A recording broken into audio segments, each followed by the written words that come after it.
Government నుంచి input subsidy అన్నది రైతులకు రావాల్సిన పరిస్థితి.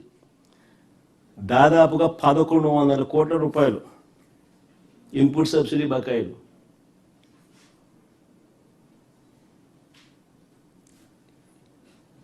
ఇచ్చి పుణ్యం కట్టుకోలేదు పెద్ద మనిషి.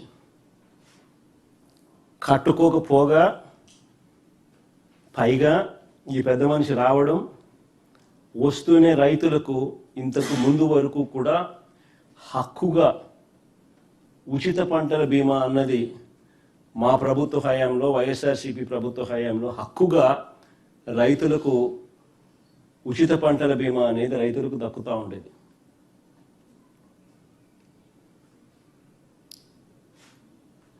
అలాంటిది మా హయాంలో అయితే దాదాపుగా 7,400 కోట్లు 7,800 కోట్లు ఇచ్చినాం రైతులకు. ఉచిత పంటల బీమా ప్రభుత్వమే చేసి రైతు తరఫున కూడా ప్రభుత్వమే కట్టి దాదాపుగా 7,800 కోట్లు 7,400 కోట్లు, ఎగ్జాక్ట్గా నెంబరు 400-500 crores అటు ఇటు, 7,400-7,800 crores ఆ కైండ్ ఆఫ్ సపోర్ట్ ఫార్మర్స్కు ఇవ్వడం జరిగింది. ఈరోజు రైతులకు హక్కుగా రావాల్సిన ఆ ఉచిత పంటల బీమా చంద్రబాబు నాయుడు అధికారంలోకి రాగానే ఆ బీమా పథకాన్ని రద్దు చేసినాడు.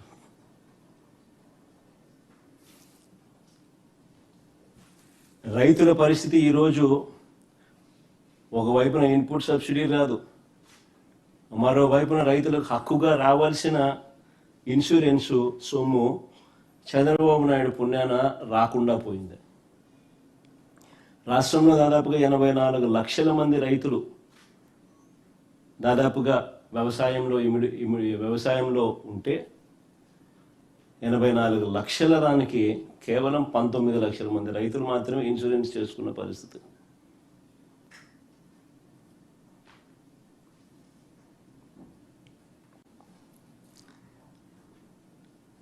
ఆశ్చర్యం కలిగించే విషయం ఇంకోటి ఏంటి అని అంటే, రైతులు కౌలు రైతులు అంతా కలిపి నంబర్స్ సార్. మామూలుగా ఖరీఫ్ టైంలో 84 lakh acres, 87 lakh acres to 84 lakh acres మామూలు కల్టివేషన్ జరుగుతుంది. ఈరోజు 19 లక్షల ఎకరాలకు మాత్రమే ఇన్సూరెన్స్ కనిపిస్తూ ఉంది.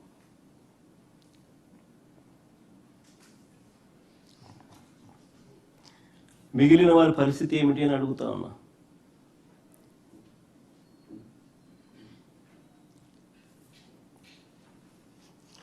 రోజు చంద్రబాబు నాయుడు గారి దగ్గర నుంచి స్పీచ్లు వింటూ ఉంటాం మనమంతా కూడా. ఆ స్పీచ్ల్లో ఏ పొద్దు కూడా ఊకదంపుడు ఉపన్యాసాలు ఇస్తూ ఉంటాడు చంద్రబాబు నాయుడు. కానీ చంద్రబాబు నాయుడు పెండింగ్లో ఉన్న ఇన్పుట్ సబ్సిడీ బకాయిలు ఎప్పుడు ఇస్తాడని మాత్రం చెప్పడు. తాను ఇన్సూరెన్స్ రద్దు చేయడం వల్ల, తాను ఇన్సూరెన్స్ కట్టకపోవడం వల్ల నష్టపోయిన ఆ రైతులకు ఎప్పుడు ఆ ఇన్సూరెన్స్ నష్టాన్ని పూడుస్తాడు అని మాత్రం చెప్పడు.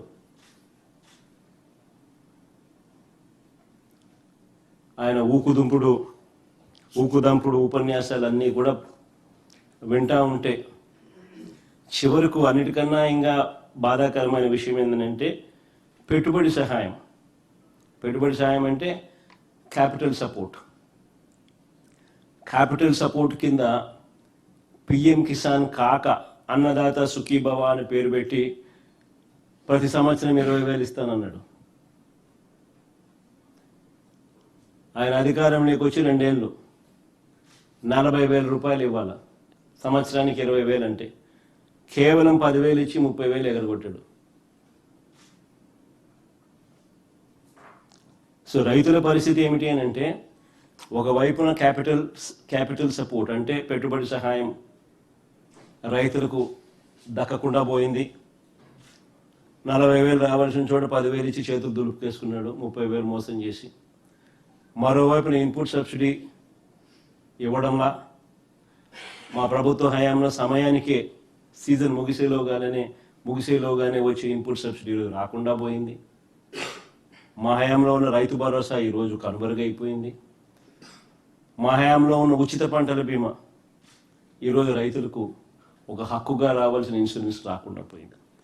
ఇవన్నీ ఒక ఎత్తు అయితే, రెండో ఎత్తు అన్నిటికన్నా బాధాకరమైన విషయం ఏమిటంటే, ఈరోజు ఇన్ని కష్టాల మధ్య రైతు వ్యవసాయం చేస్తే ఏ పంటకు ఈరోజు రైతన్నలకు గిట్టుబాటు ధర రాని పరిస్థితి ఈరోజు రాష్ట్రంలో చూస్తా ఉన్నాం. గత ఏడాది లాస్ట్ ఇయర్ ధాన్యం, కందులు, మినుములు, పెసలు, సజ్జలు, మిర్చి, పొగాకు, ఉల్లి, టమాటో, కొక్కో, చీనీ, మామిడి, ఇలా ఏ పంట తీసుకున్నా కూడా ధరలు రాక రైతన్నులు తీవ్రంగా నష్టపోయిన పరిస్థితులే కనిపిస్తాయి. ఇక ఈ ఏడాది పరిస్థితి చూస్తే కూడా అంతే. ఇప్పటికే మోంతా తుఫానుతో నష్టపోయి ఉన్న రైతులకు ధాన్యాన్ని కొనేవాడు లేడు. మామూలుగా 75 కేజీల బస్తా ఎంఎస్పి ప్రకారం 1776 రూపాయలు రావాలి. ఈరోజు పరిస్థితి ఏమిటి అని అంటే, రైతులకు 1200 రూపాయలకి ఇస్తారా, 1300 రూపాయలకి ఇస్తారా అని చెప్పి ఈరోజు దళారులు రైతులను ఈరోజు అడుగుతా ఉన్న పరిస్థితి. ఆశ్చర్యం కలిగించే విషయం ఏమిటి తెలుసా? ఇంకో పక్క దిత్వా తుఫాన్, అంటే ఇప్పుడు జరుగుతా ఉన్నా, లాస్ట్ ఫ్యూ డేస్ నుంచి దిత్వా తుఫాను చూస్తూ ఉన్నాం.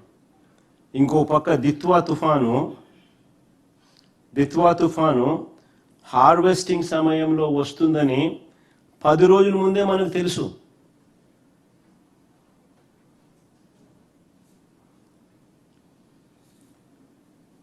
కోసిన పంట కళాల మీదే ఉందని తెలుసు.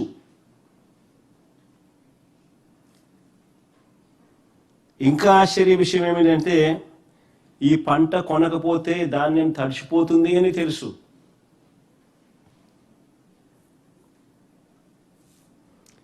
రైతులు ఇప్పుడే దెబ్బతిని ఉన్నారు. ఈ ధాన్యం మనం కొనుగోలు చేయకపోతే రైతులు ఇంకా నష్టపోతారు అని కూడా తెలుసు. కానీ చంద్రబాబు గారు మాత్రం చోద్యం చూస్తూనే ఉన్నారే తప్ప రైతులను ఆదుకునే కార్యక్రమం ఎక్కడా జరగలేదు. ఒకసారి ఆలోచన చేయమని అడుగుతా ఉన్నాను. మీ ద్వారా రాష్ట్ర ప్రజలందరినీ కూడా ఆలోచన చేయమని అడుగుతా ఉన్నాను. మా హయాంలో ఇలాంటి పరిస్థితులే కన్నా వచ్చి ఉన్నప్పుడు మా ప్రభుత్వ హయాంలో ఎలా స్పందన ఉండేది అని ఒకసారి గుర్తు తెచ్చుకోమని అడుగుతా ఉన్నాను రాష్ట్ర ప్రజలను. వార్ ఫుటింగ్ బేసిస్ మీద మొత్తం యంత్రాంగం అంతా పనిచేసి ఉండేది. వెంటనే గన్నీ బ్యాగ్స్,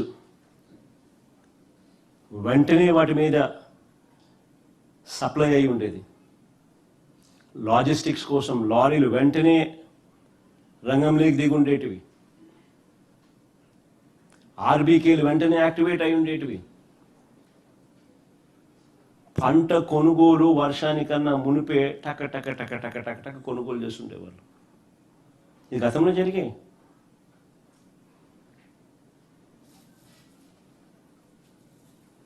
ఈరోజు ఎంత దారుణమైన పరిస్థితి ఉంది అంటే, రైతులు ఎలా పోయినా కూడా కనీసం పట్టించుకునే నాతుడు లేని పరిస్థితిలో ఉంది. వరి రైతులే కాదు, ఈరోజు అరటి చూసినా అదే పరిస్థితి, మొక్కజొన్న చూసినా అదే పరిస్థితి, పత్తి చూసినా అదే పరిస్థితి, కొబ్బరి చూసినా అదే పరిస్థితి, వేరుశెనగ చూసినా కూడా అదే పరిస్థితి. ఏ పంటకు రేట్లు లేవు. చివరికి ఏ స్థాయిలో ఉంది అని అంటే, కేజీ అరటి ₹10 అంట. కేజీ అరటి పళ్ళు ₹10. ఇంకా రైతులు ఎలా బతుకుతారని అడుగుతా ఉన్నా.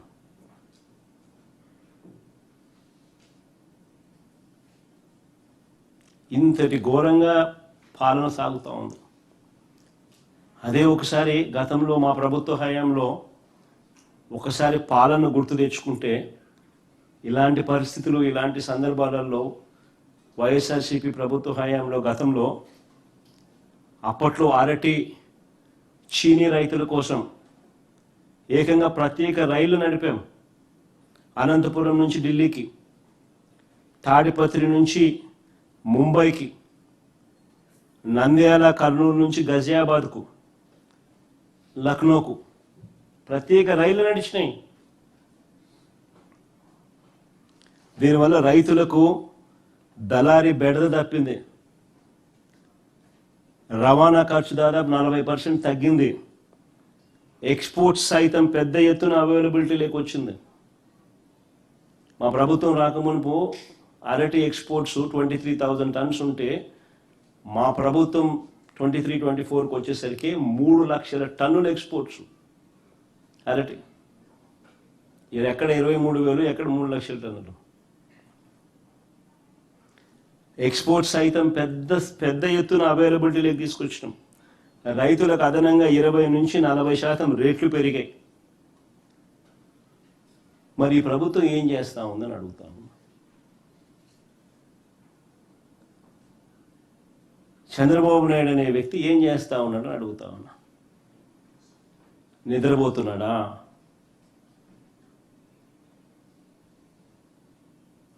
చంద్రబాబు నాయుడు గారిని గట్టిగా అడుగుతా ఉన్నా, నిన్ను ముఖ్యమంత్రిగా చేసింది ఎందుకు అని. గాడిదలు గాయడానికా నిన్ను ముఖ్యమంత్రిగా చేసింది అని అడుగుతా ఉన్నా. కాదు కదా, గాడిదలు కాయడానికి కాదు కదా. పట్టించుకోవాలి కదా రైతులను.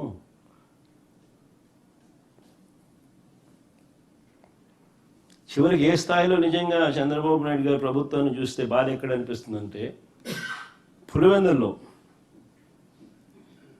600 టన్నుల కోల్డ్ స్టోరేజ్ మా హయాంలో ప్రారంభోత్సవం చేసినాం. ఆ కోల్డ్ స్టోరేజ్ ఆపరేషన్ లేదు, కరెంటు బిల్లులు ఖర్చు అవుతాయని. That is the flight of farmers. ఈరోజు ఆంధ్ర రాష్ట్రంలో రైతుల పరిస్థితి అంత దయనీయంగా ఉంది.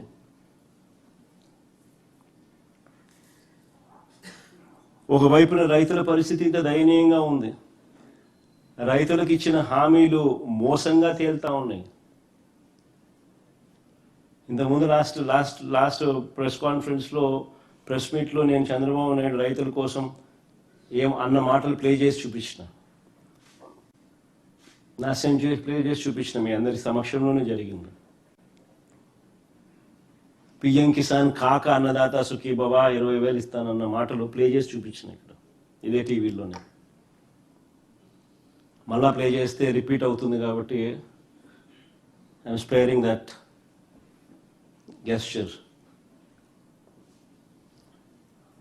రైతులకు ఇచ్చిన ప్రతి మాట మోసంగానే తయారైపోయింది. రైతుల బ్రతుకులు అగమ్య గోచరంగా తయారయ్యాయి. రైతులకు హక్కుగా ఉండాల్సిన ఇన్సూరెన్స్, ఉచిత పంటల బీమా పథకాన్ని రద్దు చేసినారు. ఇన్పుట్ సబ్సిడీ సమయానికే సీజన్ ముగిసేలోగా ఇచ్చే ఇన్పుట్ సబ్సిడీ దొరకకుండా పోయింది. ఆర్బీకేలు నిర్వీర్యం అయిపోయినాయి. ఈ క్రాప్ వ్యవస్థ తెరమరుగైపోయింది. తూతూ మంత్రంగా ఈ క్రాప్ అంటే ఈ క్రాప్ చేశామన్నట్టుగా తయారయ్యాయే తప్ప అసలు ఒక పంట పొలంలో రైతును నిలబెట్టించి ఆ రైతు వేసిన ఆ పంట మధ్యలో ఆ రైతు నిల్చొని ఫోటో తీసి జియో ట్యాగ్ చేసి, ఇది ఈ రైతు, ఇన్ని ఎకరాలు ఈయన రైతు వేసినాడు, ఈ ఎకరాల్లో ఈ పంట ఈయన వేశాడు,